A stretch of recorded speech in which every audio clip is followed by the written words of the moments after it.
Okay, so good morning to all. So yesterday, so our second unit is continue. We are discussing. So yesterday we have discussed about the CPU scheduling algorithm and that types of scheduling algorithms and thread scheduling we have discussed.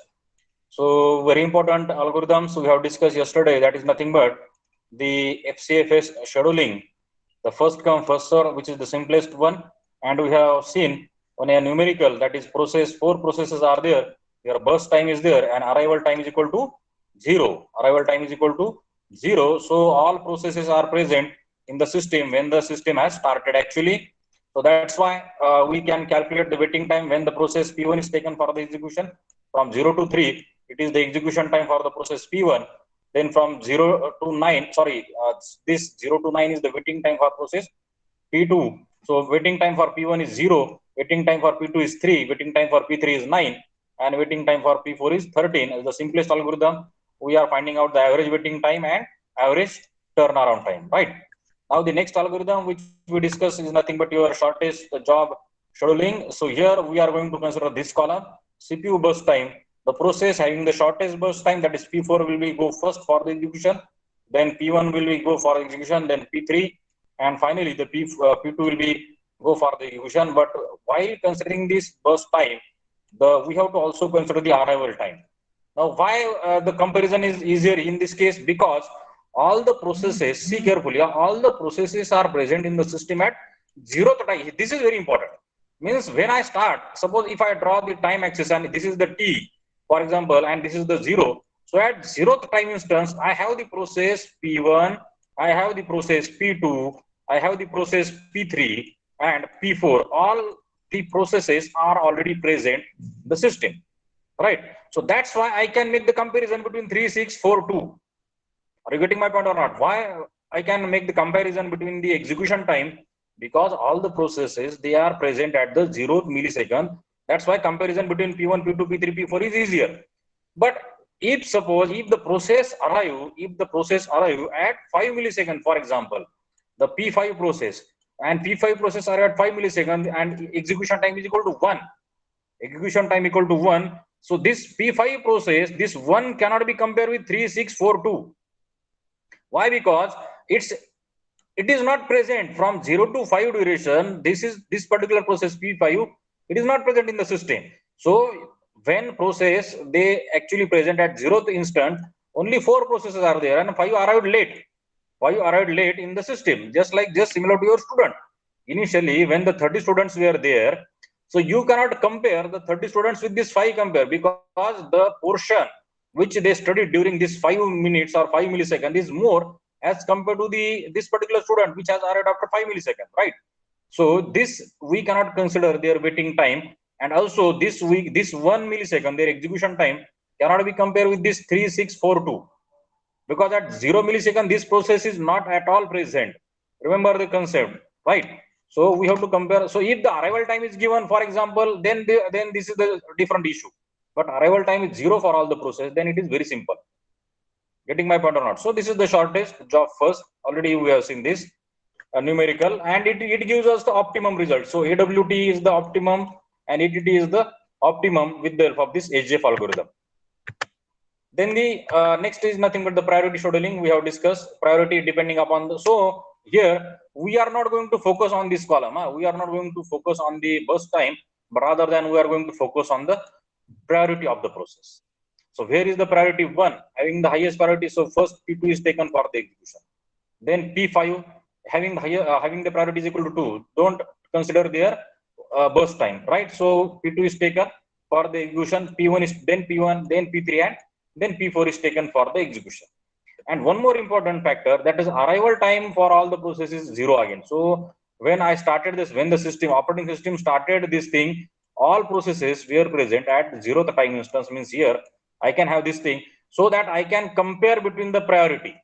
I can compare between the priority of the 5 process. If the higher priority process is there, but which is not present here, I cannot compare. If the process arrived at 7 milliseconds, for example, here, so that cannot be compared with the processes which are available here at the 0 time instance. Getting my point or not? So this is the case. So remember this point, it is very important. And average waiting time we calculated by with the help of this waiting time and average turnaround. right? Now we'll see the next algorithm, that is nothing but your round robin scheduling algorithm, that is nothing but the fourth algorithm. So round robin scheduling, in the sense it is called as, it is designed for time sharing system. The small time unit, it is called as the time quantum TQ or time slice is defined. Time quantum or TQ meaning is that CPU time or the processor time. Say for if I draw the processor time diagram, say for this is my processor time 0 to T axis, right? So this is my CPU time. This is my CPU time. Okay. So this CPU time, it is divided into some time slice or some time quantum. For example, TQ. Say for example, TQ equal to 2. This TQ equal to 2. Then I can have 0 to 2, 2 to 4, 4 to 6, 6 to 8, 8 to 10, and 12. Right this. So 2, 4, 6, 8, 10, 12. Means this CPU time or the processor time is divided into the time quantum or time slice equal to 2. And each process, see carefully, each process is allocated in this particular, and each process is to be executed within this time quantum only. Getting my point or not? Each process has to complete its execution within the predefined time quantum. This time quantum is predefined. So each process has to complete its execution within the time quantum. If what happen if the process not able to execute completely within the given time slice, then what happen? For example, there are, say for example, process P1 and process P2, right? So process P1 requires, say for example, 4 millisecond, and process P2 requires 2 millisecond for the execution. Very simple case. And arrival time of both the process is 0. Arrival time of the both the process is 0. So P1 is taken here for the P1 is taken for the execution, right? And it is a round robin policy, and it is a 100% preemptive policy. See carefully, yeah? This round robin algorithm is 100% preemptive algorithm. Getting my point or not? So there is no question about the non-preemption. As soon as the time quantum expires, you have to remove the process from the processor. Listen it carefully. This is a preemptive policy, or it is a preemptive algorithm. There is no question about the non-preemption. As soon as your time quantum expires, you have to compulsorily remove the process, whether it is completely executed or not. You have to remove the process from the processor and assign the CPU to the next process. It is a simple logic. See carefully. P1, P2. P1 is equal to 4 millisecond execution time. P2 is equal to 2 millisecond execution time required.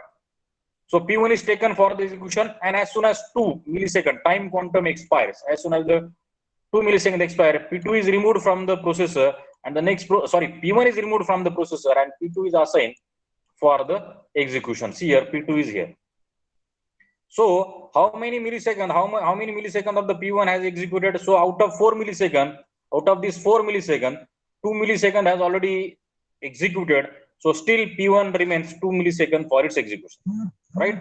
So definitely then P1 is removed and P2 is taken for the execution. After 2 millisecond, again time quantum expires. This is like just like your counter.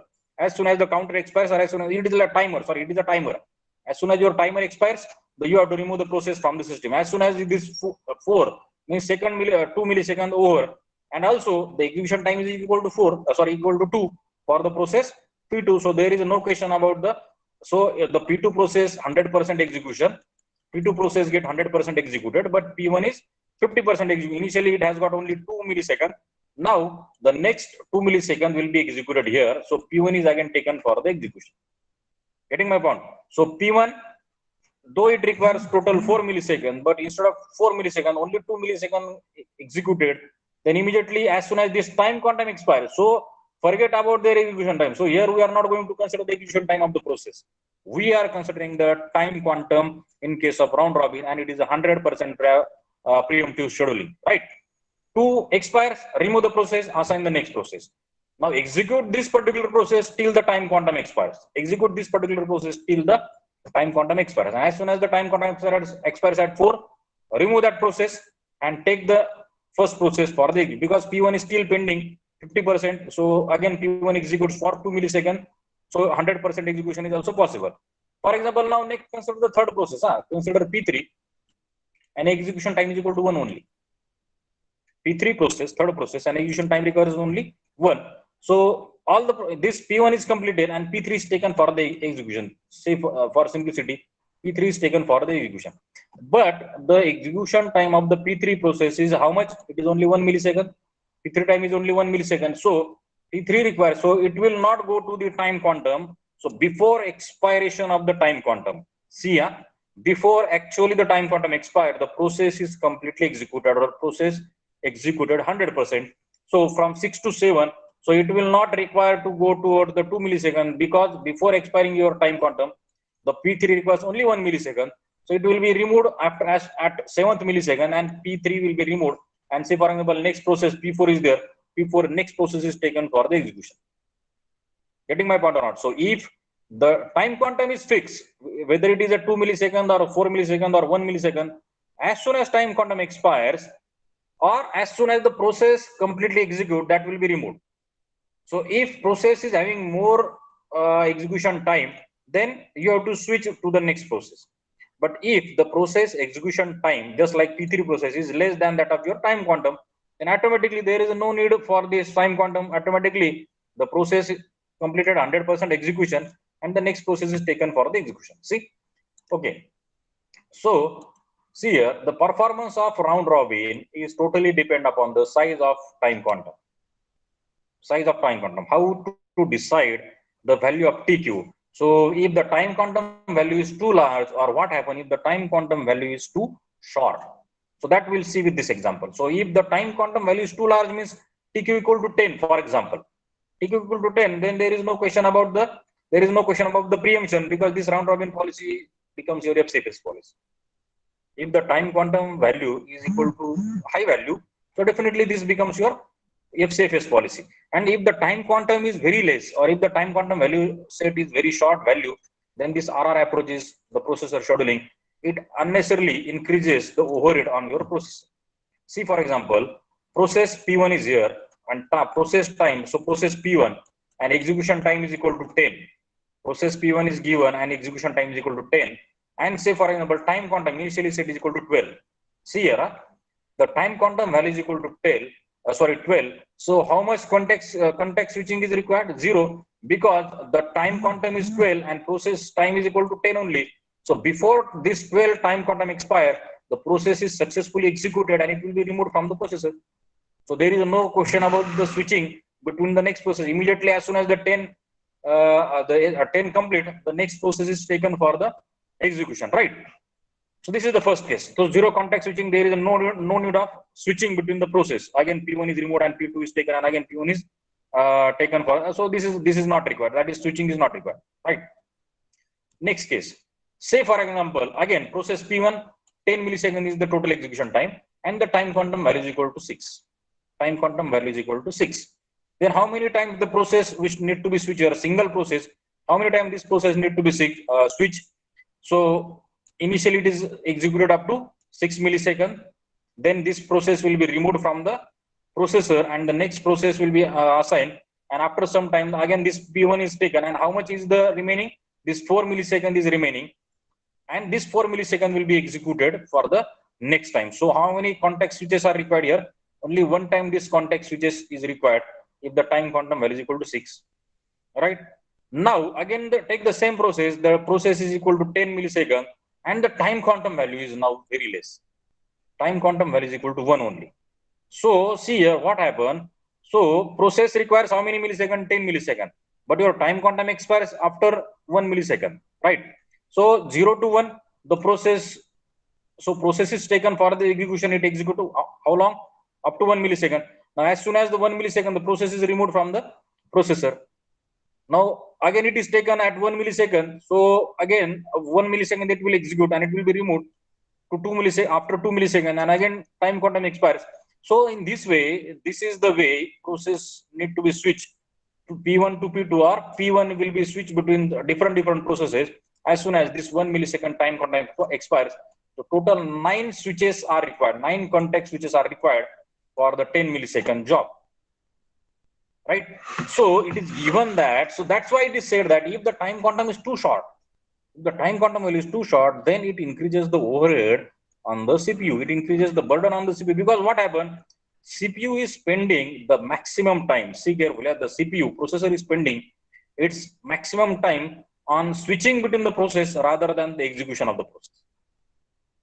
Maximum time is spent on the CPU on the switching rather than the execution of the process. In case of this thing, if the time quantum value is very less, and in case of time quantum value is very high, so this, there is no question about the round robin policy. This policy is automatically get converted into the FCFS policy, because there is no question about the time quantum expiry of the time quantum. The process execution time is very less as compared to the time quantum set. Getting my point or not? So too short time slice may result in significant overhead on the processor due to frequent time interrupt and process switch. And too large time slice transforms round robin policy to FCFS scheduling. Hence, there is a need to set this value optimal. So not too high, not too less. The time quantum value must be set to the optimal level. Right? See one example. The example is given here. The time quantum is equal to 2 milliseconds. The process P1, P2, P3, and P4. 4 processes are there.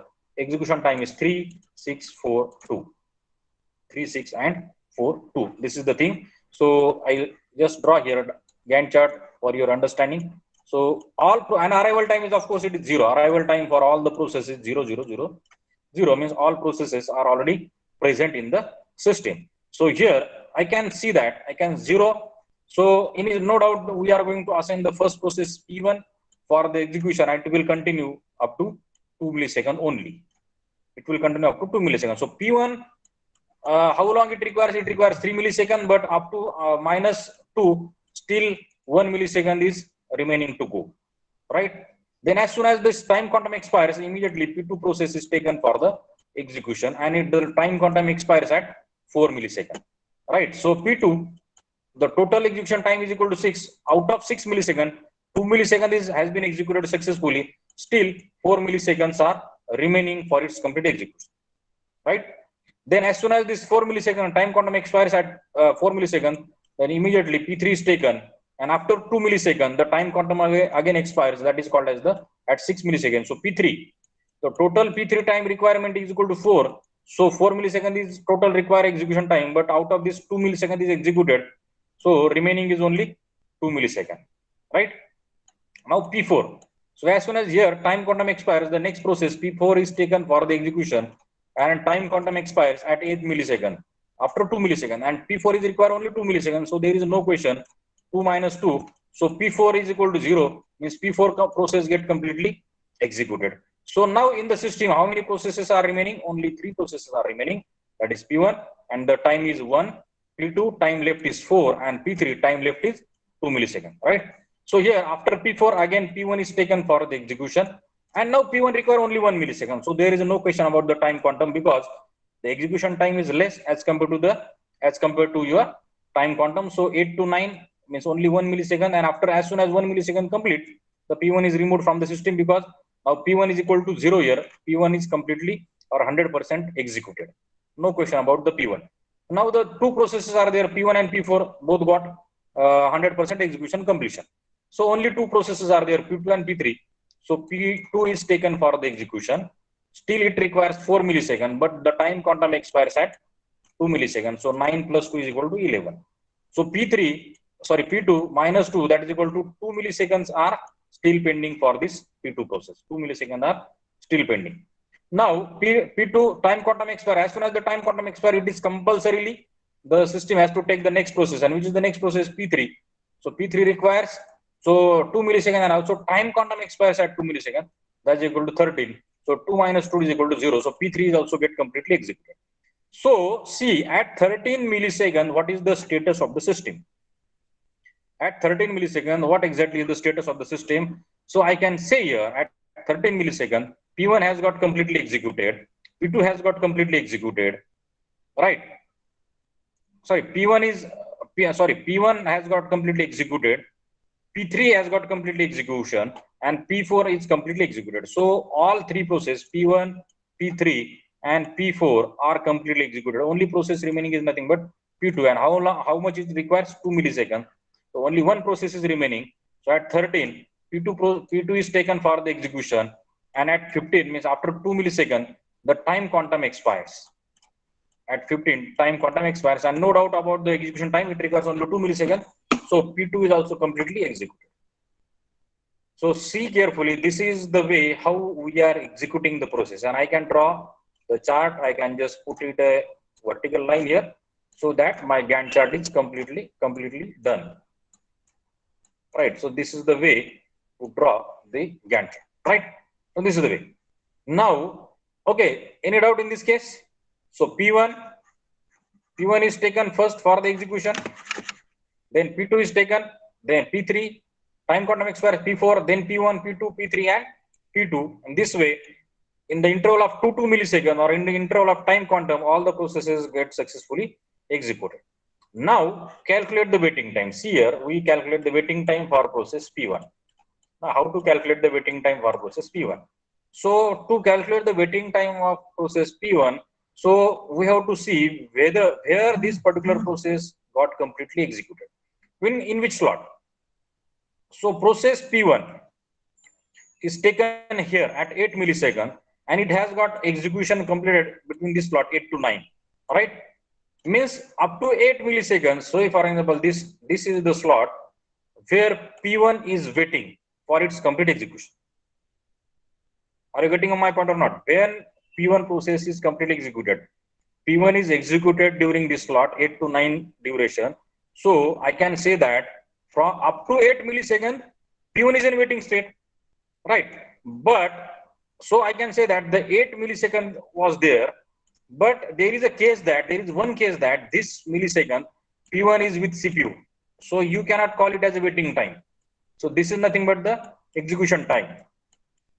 Execution time for the particular for process P1, right? So effective waiting time for the process is only this much. So 8 minus this 2, this comes out to be 6 milliseconds. Are you getting my point or not? So how to calculate the waiting time? So 8 minus 2, that is equal to 6. So see carefully how to calculate the waiting time. You have to see that where that process got completely executed. It is executed during this particular slot. So I can simply say that 8 milliseconds it has to wait, but also check that between this 8 milliseconds, whether it has got CPU for the execution. Yes, it has got CPU for the execution during 0 to 2. So 0 to 2 is nothing but its execution time. It is not considered as a waiting time. So what is the effective waiting time? The 6 milliseconds is the exact waiting time for the process P1. Right? For P2. Next process is P2. Now you just tell me where is the P2 completed. So P2 is completed during this slot 13 to 15, right? So during this slot 30, so I can say that up to 30 milliseconds. So from 0 to 13,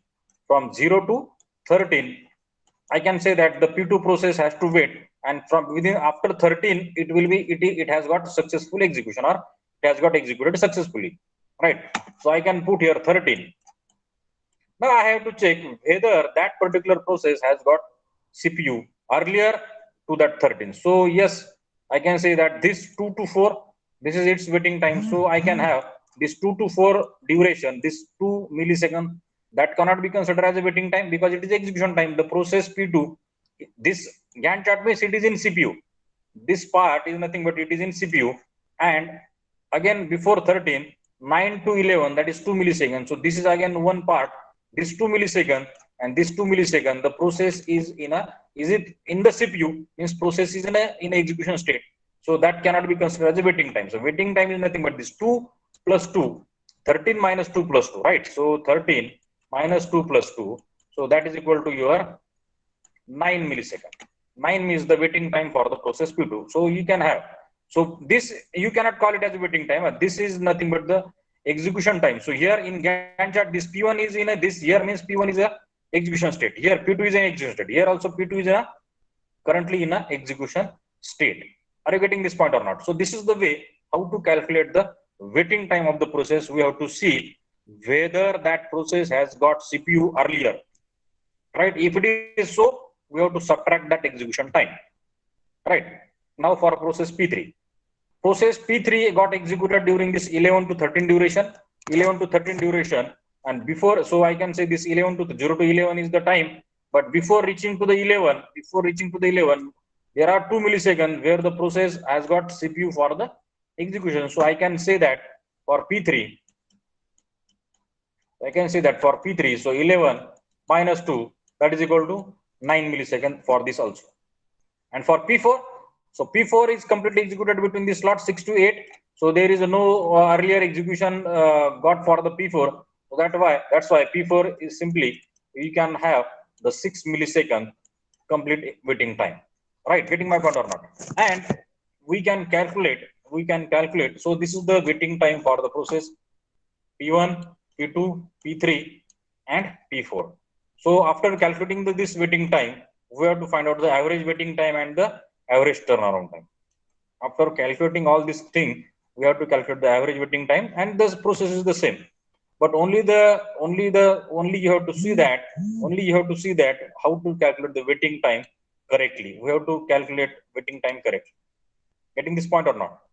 Okay. So if you have doubt, you can put it in the chat box. So this is all about your round robin algorithm or round robin scheduling algorithm, right? So we'll go to the next point.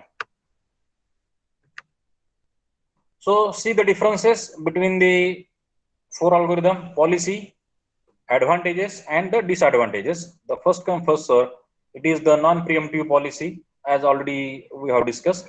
Then it is easy to implement and it gives the minimum overhead. These are the advantages of the FCFS. Where that of the disadvantages or the limitations, we can say, not actually the disadvantages, but the limitations of that particular policy. Yes, all policies are good. They are having certain merits and demerits. So we have to check their merits and demerits, or advantages or disadvantages or the limitations.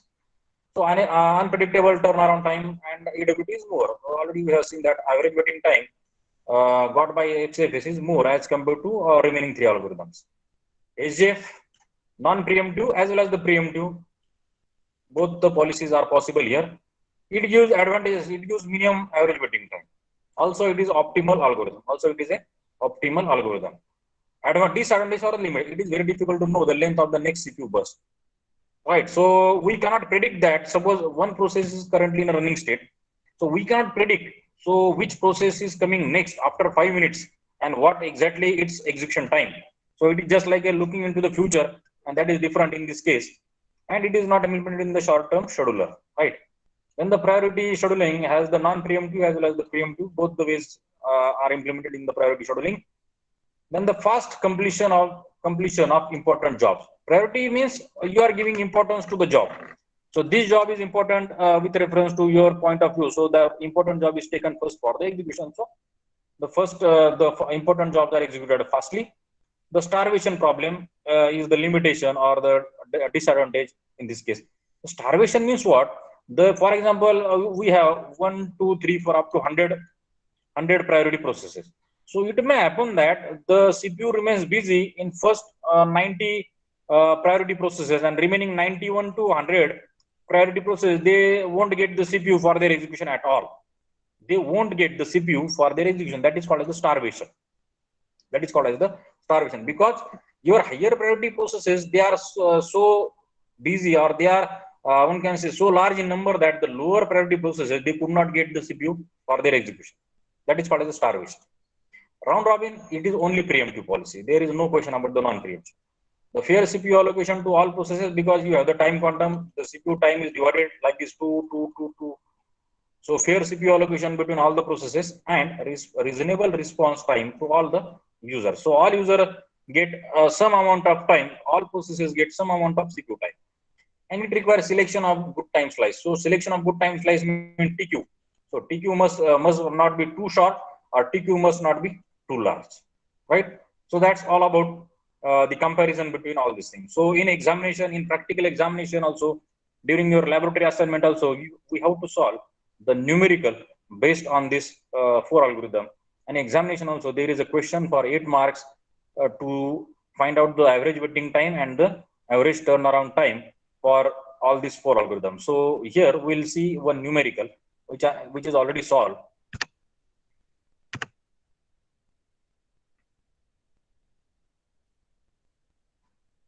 Now see this one. Find out the average waiting time and average turnaround time and draw the Gantt chart for the following set of processes. First is the FCFS, SJ, priority, and round robin. Right? So this is very simple one. There is no question about the preemptive. right? There is no question about the preemption, and there is no question about the arrival time. There is no question about the arrival time is mentioned here. So the processes are given P1, P2, P3, P4, P5. Execution time 10, 1, 2, 1, 5, and the priority is 3, 1, 3, 4, 2. These are the processes. So start solving this problem. Start solving this problem with this first one, FCFS. Take first algorithm FCFS. Draw the Gantt chart P1. So FCFS, there is no question. All the process arrival time is not given. So there is no question about the arrival time. So just take the first process P1, execute from 0 to 10 millisecond, then P2 1 millisecond, P3 2 millisecond, P4 execute for 1 millisecond, and P5 execute for 5 millisecond. The simplest policy, simplest calculation. Waiting time for P1, there is no need of waiting for P1 here. Waiting time is equal to 0 for P1, for P2 is equal to 10, then for P3 it is equal to 11, here 11, P2 is equal to 12, P4 has to wait up to 13 milliseconds, that's why 13 is the waiting time, and P5 has to wait up to 14 milliseconds, so waiting time is 14. Add it, find out the average total number of processes are 5. This is nothing but your average waiting time, the simplest one. Turnaround time, it is nothing but the addition of waiting time and the execution time for each process. So for P1, this is 0 is nothing but the waiting time, and 10 is nothing but the execution time. So total waiting time, turnaround time is the 10. For P2, 10 is nothing but its waiting time, and 1 is nothing but its execution time, as from this chart.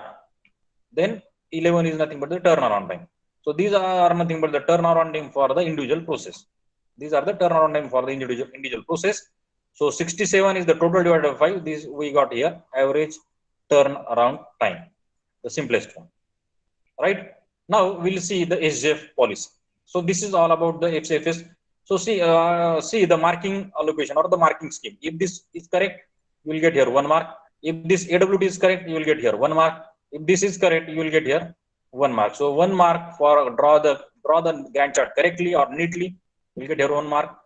The right answer. If answer is wrong, you will get 0 mark, because it is a mathematical and numerical one. There is no question about the steps and all this thing. Right. The answer is wrong, so total wrong. Answer is correct, you will get correct full mark here. No cutting of marks. Right. The next SJF. SJF is the shortest job first. So which is having the P2 is having the shortest one. So P2 is taken first, then P4 executed, then P3 executed, P5 executed, and P1 is executed. See there, execution waiting time is 9 for P1. P1 because P1 is start here 9. So up to 0 to 9 millisecond it has to wait here. So that's why the waiting, and P1 is executed completely between 9 to 19 milliseconds. So that's why we can call it as a 9 milliseconds is the waiting time for the process P1. P2 immediately it has from 0 to 1 it is executed. So waiting time is 0 millisecond. For P3 waiting time is 2 milliseconds because it has to wait up to 2 milliseconds here. For P4 the waiting time is 1 because it has to wait up to 1 millisecond. It is executed between 1 to 2. So 0 to 1 is nothing but the waiting time for P4, and P5 waiting time is 4 milliseconds. So total waiting time divided by the number of processes, the average waiting time is equal to 3.2 milliseconds. Turnaround time same way, waiting time plus execution time, average turnaround time 35 by 5, that is equal to 7 milliseconds. Right? Okay, so that's all about your SJ policy. Now the priority scheduling. As you know, the priorities are assigned. So see here, the priorities are assigned. So in the priority, we can say that, so P2 has got first priority, then P5 has got the second priority, P1 and P3 has got the equal priority, that is equal to 3 and that is equal to 3. So out of P1, P3, which process will go? P1 is taken for the execution because it has to follow the FCFS. If the priorities are equal, the FCFS policy is followed. So P1 is taken here and then P3 is taken. So just clear this.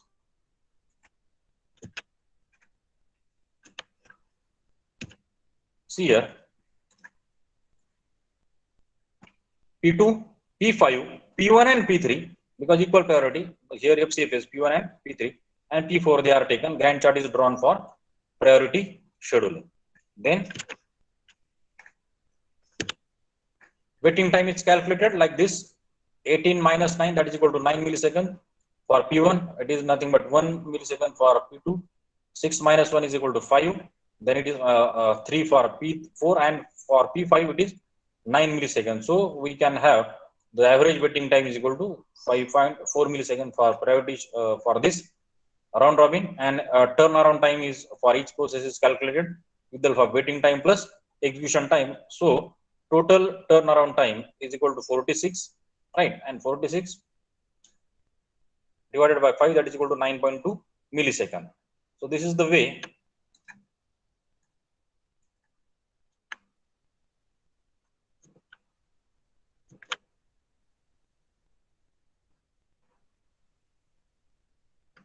okay, so this is the way how to solve the numerical. The next numerical is given here. Find out the average waiting time and average turnaround time for the FCFS, SJF, and R round robin TQ equal to 1.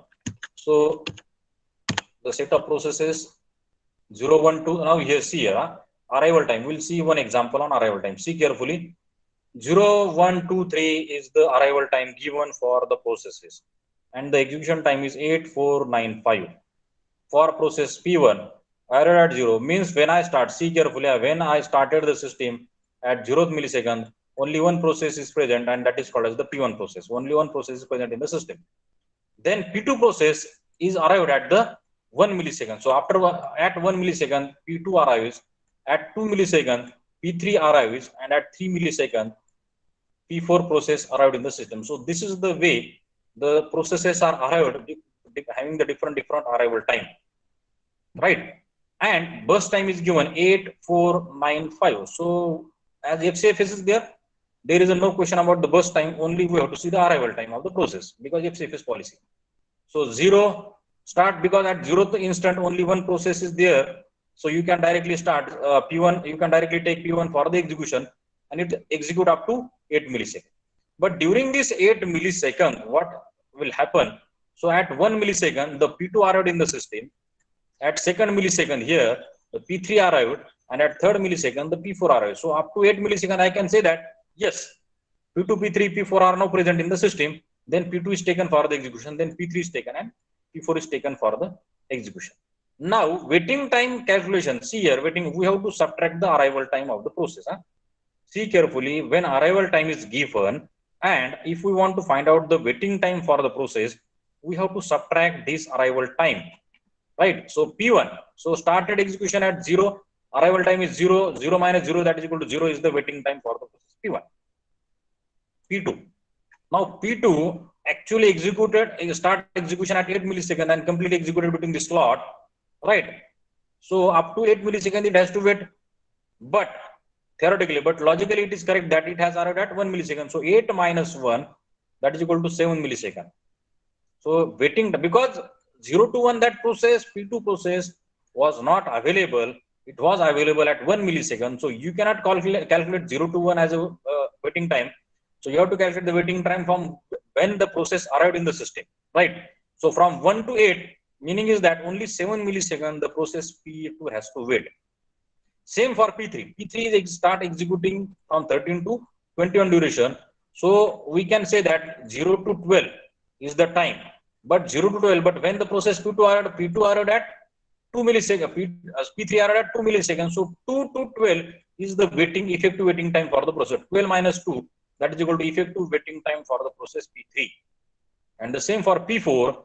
P4 is executed from 21, but it has arrived at 3 milliseconds. So 3 to 21, that is nothing but 21 minus 3, arrival time subtraction, is equal to waiting time for the process. So total waiting time is equal. So the student generally make a mistake. They do not subtract the arrival time and they just calculate the waiting time, then it becomes wrong. So see this example very carefully. We have to subtract the arrival time for each and every process. So that we can have 35 divided by 4, that is equal to 8.75 average waiting time. And once you got average waiting time, then average turnaround times will be correct. But if this is wrong, then this will also become wrong. So that's why see carefully how to find out the waiting time for each process, right? So average turnaround time we calculated for FCFS algorithm. Now we have to go for the SJF shortage job first.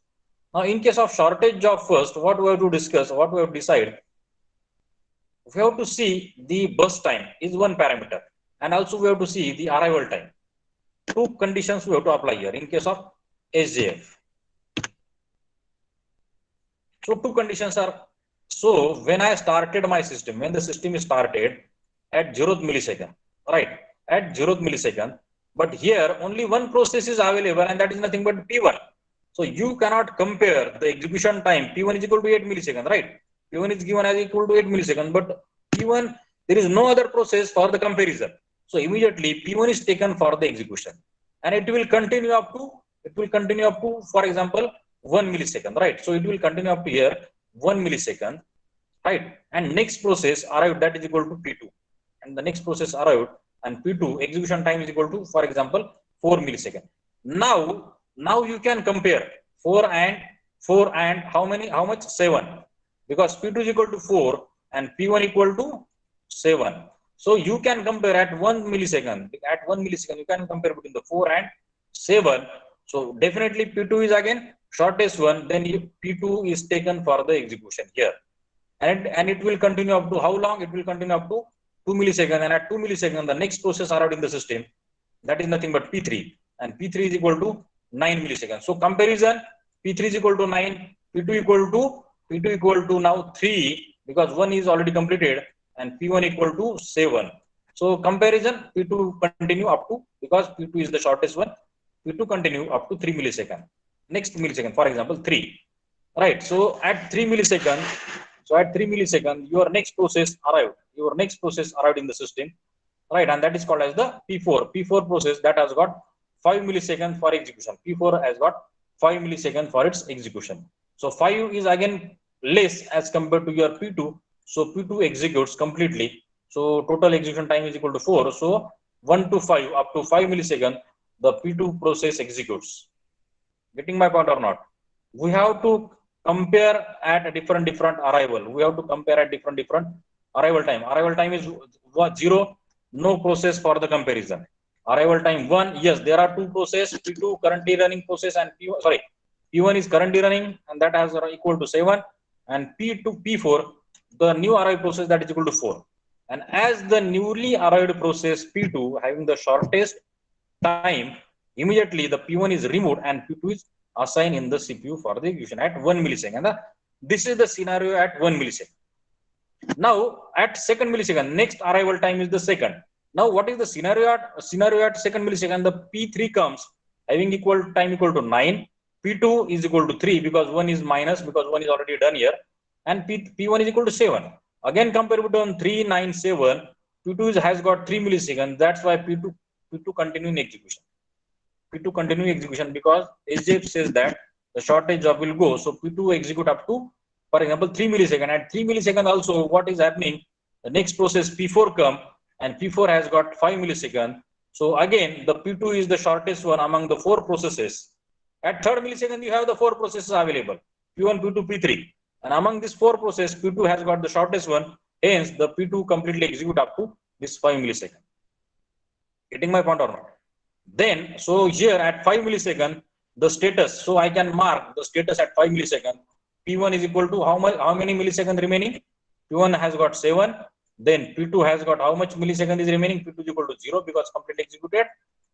Then P3 is equal to 9, and P4 equal to P4 that is equal to P4 that has got equal to how much millisecond? It has got, say for example, 5 millisecond. So here you can compare 7, 0, 9 and 5. 7, 0, 9 and 5.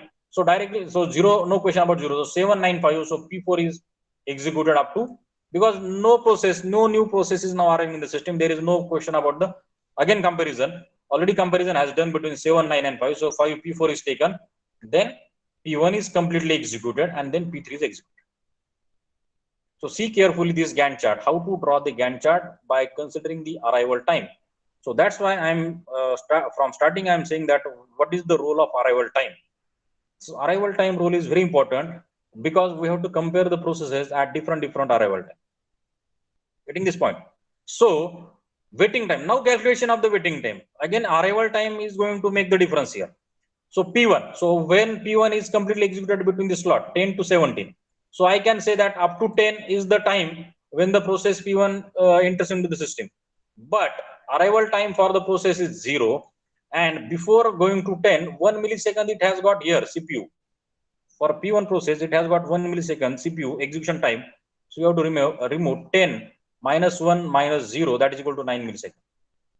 See carefully how to calculate the waiting time by subtracting arrival time also. P2.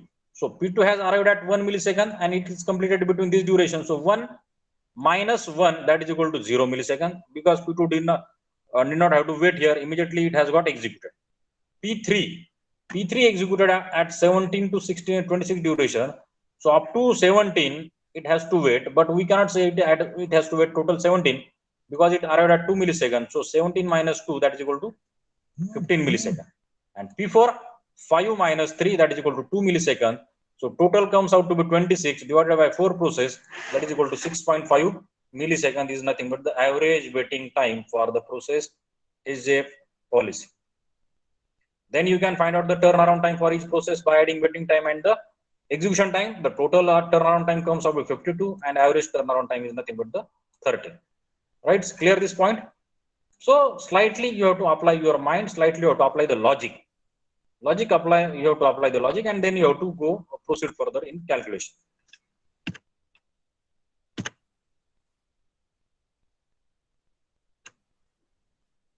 Now this is the round robin policy. So round robin time quantum, I think time quantum is given is 1. It is I think it may not be visible.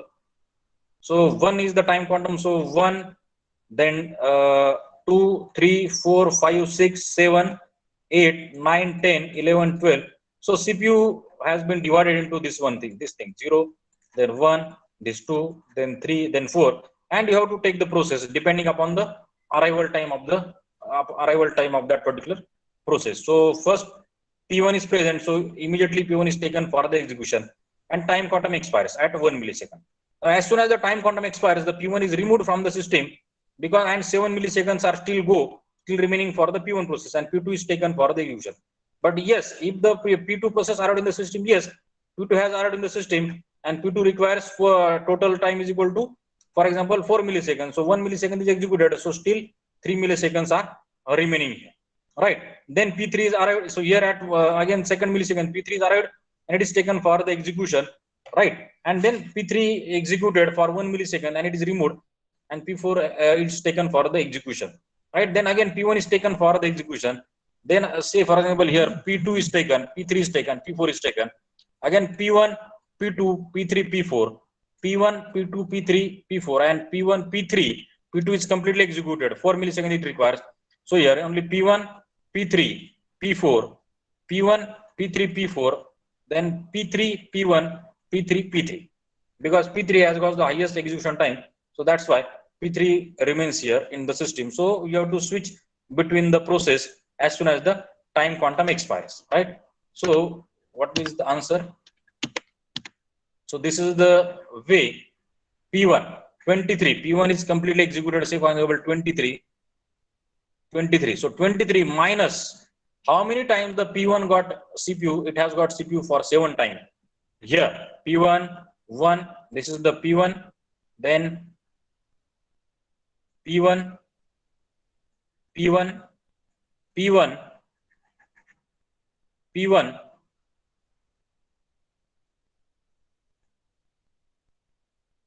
P1, and P1. So 4 plus 3, sorry, here is P1. 4 plus 3 is nothing but 7. So 7 times it has got CPU for the execution. So 23 minus 7, that is equal to 16 is the waiting time for the process P1. Now P2, 13 minus 3 minus 1. So where is 13? So P2 is completely executed during this slot, 13 to 14. So 13, up to 13, it has got how many times? It has got 3 times, 3 milliseconds it is completely executed. 3 milliseconds it is completely executed, and arrival time is 1. So you have to minus this execution time and this arrival time, and effective waiting time for the process P2 is 9 only. Right? See carefully. Then P3. So P3 is executed at 25 to 26. At 25 to 26.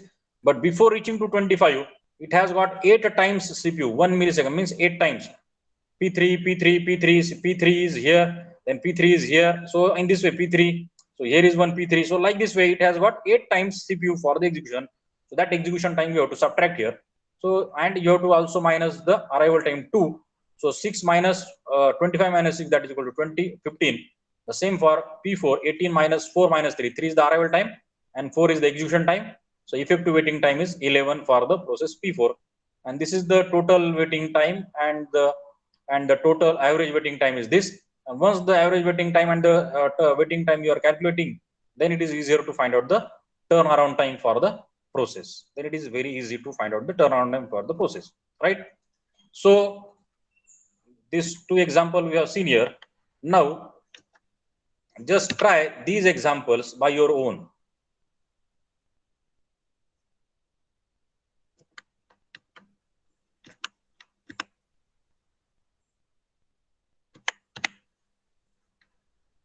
So write down this one, process P1, P2, P3. You have to solve this example.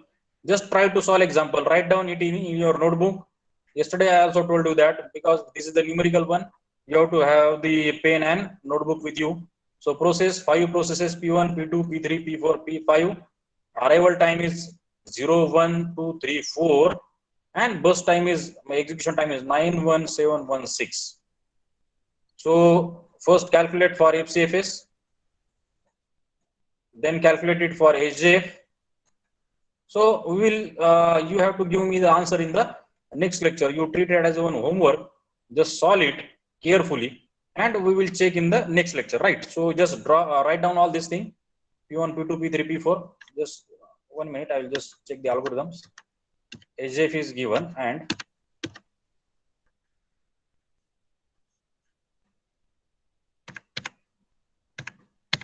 okay, just two algorithms are here.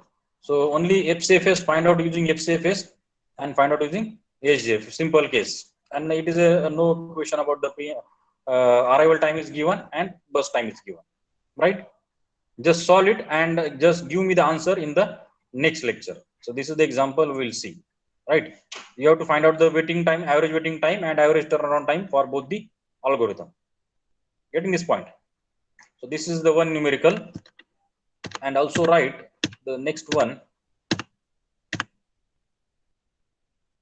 So this question also write it down. Processes P1, P2, P3, P4, P5. Arrival time is 01346. Burst time is 85314. You have to solve for SJF.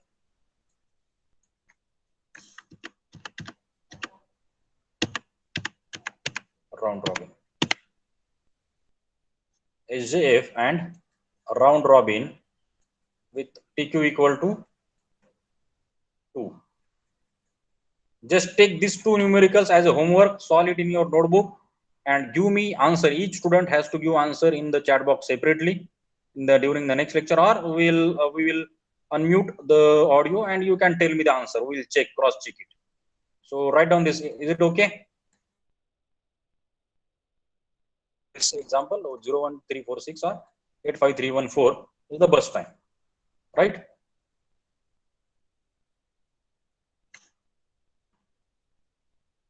SJF, you have to give the answer for SJF and round robin policy. Okay.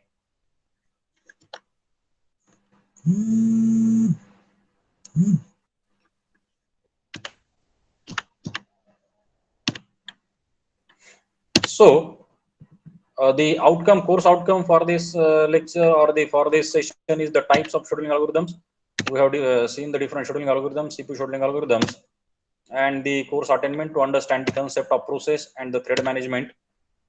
The question answers that we will see in the next lecture also. I have the total 6 problems we have to solve.